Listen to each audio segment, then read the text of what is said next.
नमस्कार दोस्तों, क्राइम तक में आपका स्वागत है। बाबा चैतन्यानंद, जिसके खिलाफ यौन शोषण का मुकदमा दर्ज हुआ 25 अगस्त को और अभी तक गिरफ्तारी नहीं हुई क्योंकि बाबा फरार है। कैसे बाबा फरार हो गया? लेकिन इस बीच बाबा ने एंटीसिपेटरी बेल मूव करी धोखाधड़ी के केस में, क्योंकि एक मामला धोखाधड़ी का भी दर्ज हुआ था बाबा पर और तमाम आरोप लगाए गए। पहले मैं आपको आरोप बता दूं।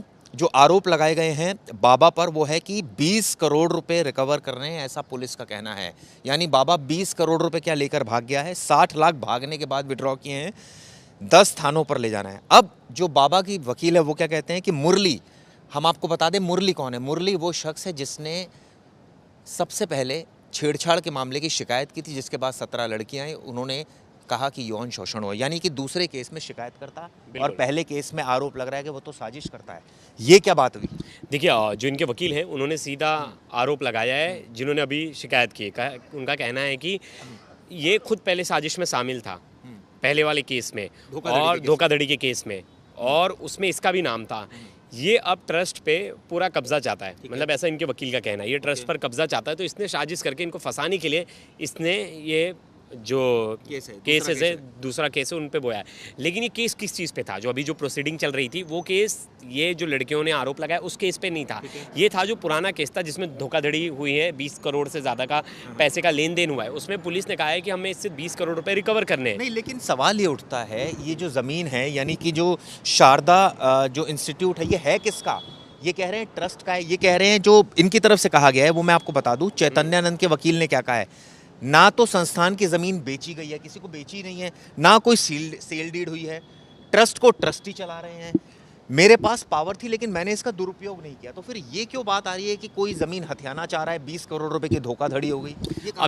अब यही बात है। जो कंप्लेंट हुई है, वो कंप्लेंट में उन्होंने फैक्ट्स दिए होंगे। अगर वो पुलिस के पास वो फैक्ट्स हैं कि मतलब इस केस, अगर आप धोखाधड़ी का मतलब क्या है, मैंने आपसे कोई चीज़ डिमांड की, मैंने उसके बिहाफ में आपको कहा कि आप मुझे इतने रुपए दो, मैं आपको ये दूंगा, अगर उस तरह का लेन देन हुआ है तब धोखाधड़ी है ना। लेकिन अगर कोई लेन देन हुआ नहीं है, सिर्फ ओरल कमिटमेंट है कि ट्रस्ट की ज़मीन में बेच दूंगा, तो आप उसको धोखाधड़ी तो मानोगे नहीं। लेकिन ये कहा है ना कि पुलिस ने जो अग्रिम जमानत का विरोध किया है बाबा की, और ये कहा है, और ये कहा है कि धोखाधड़ी के 20 करोड़ रुपए रिकवर करने हैं। मतलब बाबा क्या 20 करोड़ रुपए खा गया? ये आरोप है ना। बिल्कुल बिल्कुल। और वो 20 करोड़ किसके थे, किस लिए लिए गए थे? क्या जमीन बेची गई थी? क्या जमीन के पैसे? और कोई जमीन बेची नहीं गई है। अगर कोई इसका प्रूफ ही नहीं है तो ये पैसे कहाँ के, कहाँ चले गए, क्या इसका सोर्स है, कहाँ से ये इन्फॉर्मेशन आई, कौन कंप्लेनेंट है, उसने क्या मतलब पुलिस के सामने क्या तथ्य रखे, ये कहीं ना कहीं मुझे लगता है हमें भी अभी तक इसकी पूरी इन्फॉर्मेशन नहीं हम तक पहुँची है।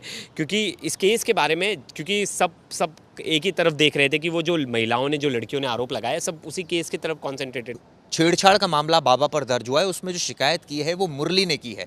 मुरली एडमिनिस्ट्रेटर है। अब आपको बताता हूं, जो धोखाधड़ी का मामला है उसमें बाबा क्या कह रहा है। बाबा कह रहा है ये तो खुद शामिल है। बाबा कह रहा है कि ये एक छत्र अधिकार करना चाहता है, इसी के तहत साजिश कर रहा है। और सुनिए, ये तक कहा है कि शिकायतकर्ता मुरली का इतिहास आपराधिक रहा है। मुरली किंगफिशर एयरलाइंस के बोर्ड में था, यानी किंगफिशर एयरलाइंस मतलब विजय माल्या कनेक्शन है इस इंस्टीट्यूशन के। उसके बाद हम सबको पता है कि वहाँ कितने कर्मचारियों ने सुसाइड किया। ये उस बोर्ड का सदस्य था। मुरली किंगफिशर एयरलाइंस के बोर्ड में था, यानी कि ये सीधा सीधा बता रहा है कि वो तो उसका आपराधिक इतिहास है। तो बाबा ये बोल रहे हैं मुरली के बारे में। बाबा खुद बोल रहा है कि मुरली वेल कनेक्टेड है, उनके हिसाब से वेल कनेक्टेड है और इसकी जांच होनी चाहिए।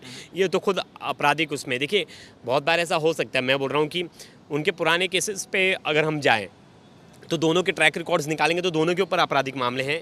अगर बाबा की बात माने तो मुरली पे आपराधिक मामले हैं, और मुरली की बात माने तो बाबा पर आपराधिक मामले हैं। और जो करंट मामला है, ये इसकी भी अगुवाई किसने की है? मुरली ने की है।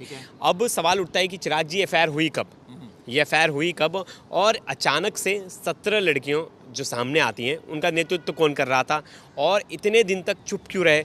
इन सब के सवाल बड़े गंभीर हैं कि ये जो बाबा था, क्या उसका रोल इतना ज़्यादा था? उसने सबको, हर किसी को चुप कर रखा था। अचानक से लोग सामने क्यों आए? और एक ऐसा शख्स सामने आता है जो जिसका खुद का नाम है पिछले केस में। ये भी सवाल के घेरे में क्वेश्चंस, क्योंकि जिस से देखा जाए, मतलब जो बाबा की तरफ से कि वो बार बार आरोप लगा रहा है कि मुझे फंसाया जा रहा है, और मुझे इसमें वो तो कोर्ट को तय करना है, फंसाया जा रहा है। आपको एक और बता दूं, सेक्सुअल हरासमेंट मामले में और क्या इसमें जानकारी है? यूएन रिप्रेजेंटेटिव और पीएम के नेशनल एडवाइजर कमेटी का सदस्य बताता था, और ये गाड़ी- आरोप लगाया अरे गया है। बाबा- किस बाबा पर? ये वाले बाबा बाबा पर। पे बाबा के पास जो गाड़ी नंबर थी उसमें डिप्लोमेट नंबर था, बाद में उस वॉल्वो गाड़ी से डिप्लोमेट नंबर हटा दिया गया था। तो ये डिप्लोमेट नंबर किसने दिया, कैसे आया, इसकी कोई जानकारी नहीं है, आरोप तो क्योंकि ये भी है प्रवेश की अपनी वार्डन्स के थ्रू ये जो है ये लड़कियों को मैसेज बुलाता करता था, मैसेज बुलाता था। और देखिए उनमें वार्डन्स का और 3 महिलाओं का भी नाम है केस में, जो एफआईआर दर्ज हुई है उसमें नाम है। लेकिन मुझे लग रहा है कि एफआईआर दर्ज कब की हुई है और इतना लेट क्यों हो गया चिराग जी? कब दर्ज हुई थी इसमें एफआईआर? एफआईआर हुई है 25 अगस्त को दर्ज। तो इतना दिन क्या कर रही थी पुलिस? सवाल ये भी है कि 1 महीने से ज़्यादा का वक्त बीत गया। आरोपी था अगर बाबा, तो उसको शुरुआत में गिरफ्तार क्यों नहीं किया गया? इतना वक्त क्यों ज़ाय किया गया? एंटीसिपेटरी बेल देखिए उसका हक है, अप्लाई कर रहा है, और तब तक उससे कोई ना जांच हुई ना उससे पूछताछ हुई। तो ये क्या है, कैसे पता चलेगा कि क्या अपराध हुआ है जब जांच ही नहीं हुई, जब उससे इन्वेस्टिगेशन में उससे कोई पूछताछ ही नहीं हुई? वैसे तो हमारी स्मार्ट पुलिस यानी दिल्ली पुलिस आरोपी को झट से गिरफ्तार कर लेती है जिसको गिरफ्तार करना चाहे, लेकिन कई बार हम देखते हैं कि इतनी ज़्यादा डिले क्यों होता है अरेस्ट में। क्या लड़कियां जो बयान दे रही थी 17 लड़कियां थी, वो 17 लड़कियां थी, कोई एक लड़की एक का या बयान दो- आया होगा, दूसरी का भी आया होगा, तीसरी का। नहीं, लेकिन मोर देन एनफ। मैंने मोर देन इनफ नहीं है चिराग जी। मैं मतलब इस बात को मैं आपकी काटूंगा, क्योंकि मैंने देखा कल कमेंट सेक्शन में एक ने लिखा था बृजभूषण केस में भी तो बहुत सारी लड़कियां सामने आई थी। उस केस में क्या हुआ? बाद में नाबालिग ने बोला कि मुझे किसी के कहने पर मैंने ये दबाव में आकर मैंने ये कंप्लेंट की थी। तो हम डे 1 पे किसी को जज नहीं कर सकते, क्योंकि कंप्लेनेंट बहुत सारे केसेस, बहुत सारे लोग कंप्लेनेंट आ जाते हैं, बाद में जाके 1 महीने बाद पता चलता है कि केस तो किसी और तरफ पलट गया। मैं ये नहीं कह रहा कि बाबा निर्दोष है, बिल्कुल भी नहीं, लेकिन हाँ अगर कंप्लेंट हुई तो उस कंप्लेंट को सीरियसली क्यों नहीं लिया गया? ऐसा तो नहीं प्रवेश, ये तो छेड़छाड़ का मामला हो गया, धोखाधड़ी का एक मामला, ये वाला पहले वाला है। ये ट्रस्ट की जमीन को लेकर तो कोई ऐसा तो नहीं है कि ये ट्रस्ट की जमीन को लेकर ऐसा शुरुआत से प्रतीत हो रहा है कि ये जमीनी विवाद भी लग रहा है? अब देखिए एक चीज़ है, अगर आप परत दल परत खोलते जाएं तो आज एक एम्प्लॉय जो है उस पुराने जब कंपनी में वो सामने आया और वो कह रहा है कि बाबा ऐसा था, और बाबा ने बहुत सारी ऐसे अनुचित कार्य किया है जिसके बारे में पूरे इंस्टीट्यूट को पता था, लेकिन उसके पावर और उसके पीछे जो बैकअप था उससे डर के मारे उसके खिलाफ कोई आवाज़ नहीं उठाता। कोई आवाज़ उठाता तो उसकी आवाज़ दबा दी जाती थी। अब बहुत सारे पूर्व कर्मचारी सामने आकर चीज़ें रख रहे हैं। दूसरी चीज़, डिजिटल एविडेंस बाबा के खिलाफ बहुत सारे हैं, मतलब चैट्स हैं जो चैट्स दिखा रहे हैं कि बाबा ये सब चीज़ों में इन्वॉल्व था, और कहीं ना कहीं वो इनलीगल एक्टिविटी में तो था, मतलब वो डिमांड करता था उस तरह लोग ये की। भी जानना चाहते हैं प्रवेश, ये जमीन है किसकी, ये ट्रस्ट है किसका, मालिक कौन है इसका? देखिए ट्रस्ट का कोई बाकायदा मालिक नहीं है। मतलब एक ट्रस्ट चुनी गई, जैसे एक एनजीओ वर्क कर रहा है, एक ट्रस्ट वर्क कर रहा है, तो उसमें मेंबर्स हैं, तो मेंबर्स के पास पावर्स होती हैं, अथॉरिटी पावर्स होती हैं। तो कहीं ना कहीं कहा जा रहा है कि ये जब डायरेक्टर था तो इसके पास पूरी पावर थी, होल एंड सोल पावर थी। अब ये बता रहे हैं कि हम जब ट्रस्ट के डायरेक्टर थे तब हमने कोई ज़मीन बेची ही नहीं, ना कोई ज़मीन खरीदी, तो हमारा नाम जो कि तो झूठे दिल्ली केस। पुलिस ने धोखाधड़ी का मामला क्यों दर्ज किया और दिल्ली पुलिस ने मामला आज कोर्ट में ये क्यों कहा कि 20 करोड़ रुपए रिकवर कर? वो मुझे लग रहा है चिराग जी डायरेक्ट इनडायरेक्ट इस ज़मीन से जुड़ा हुआ मामला नहीं है, इसने बाकायदा किसी से उस ज़मीन के नाम पे लेन देन का मामला है। हाँ, क्योंकि मैं जहाँ तक इस केस को समझ पा रहा हूँ कि ये ज़मीन से डायरेक्ट ज़मीन से जुड़ा हुआ ही नहीं है कि ज़मीन बेच दी। आपसे मैंने प्रॉमिस किया मैं आपको ये लैंड में ये बनवा के दूंगा, और मैंने उसके बिहाफ में आपसे पैसे लिया। पेपर की अदला बदली नहीं हुई है, लेकिन पैसे की धोखाधड़ी हुई है।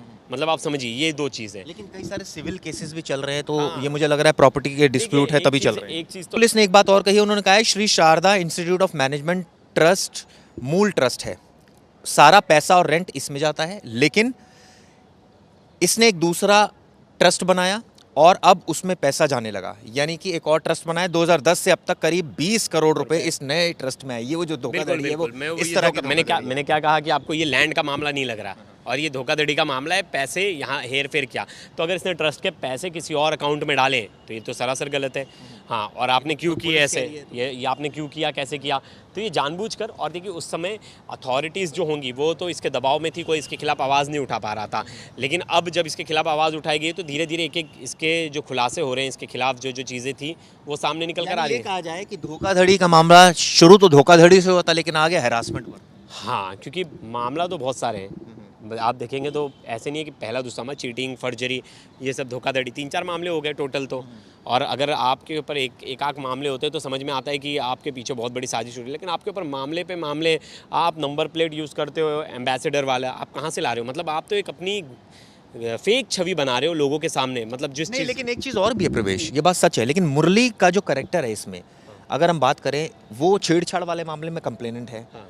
लेकिन शुरुआती जो मामला है धोखाधड़ी का, उसमें बाबा खुद उस पर आरोप लगा रहा है कि वो तो एक छत्र राज स्थापित करना चाहता है, इसलिए अपने दबाव का वो बाबा, मुझे लगता है बाबा की भी बात को इतना सीरियसली नहीं ले सकते, क्योंकि बाबा अपने को भी बचाने की कोशिश करेगा। वो तो हर चीज़ को साजिश बनाएगा, क्योंकि जब भी आसाराम बापू की भी जब बात करते हैं हम, और जब उसके ऊपर कंप्लेंट होता है तो वो कहता है कि मेरे खिलाफ साजिश हो रही है। ये क्यों कहा कि इतिहास शिकायतकर्ता मुरली का इतिहास आपराधिक है?